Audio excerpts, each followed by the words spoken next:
So the one of the biggest things that I try to do when I'm going to play a larger out of town tournament, and I'm talking tournaments like the Memorial, Bowling Green is one I played back then. I go to GBO or DDO now almost every year. I've played Ledgestone a couple of times.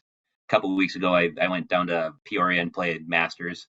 One of the things that I try to do is practice as much as I can around here, but know that the climate's going to be different whenever you travel across the country like that. Emporia is pretty similar to us outside of the wind, of course. So this year we made sure that we practiced whenever we could in the wind up here. There's certain courses that are good for um, that are just known as windier courses, like Lions Park and Shakopee is the first one that comes to mind. It's just always windy there. It's got the southern exposure, wide open fields around the fire station, and then in the highway down there.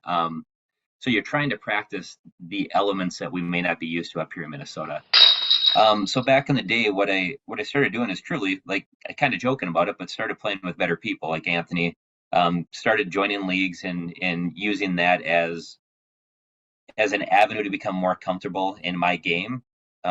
Just to try to get into the mindset of when I went to a course, like hole one at Coon Rapids is the exact same hole almost as hole one at Blue Ribbon. They're both like 305 feet.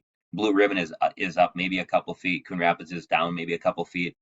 But getting into the attitude that okay, I've seen this hole before, even if it's a course I've only played a couple of times, I know what to throw here, and then just becoming more confident, more comfortable in doing that.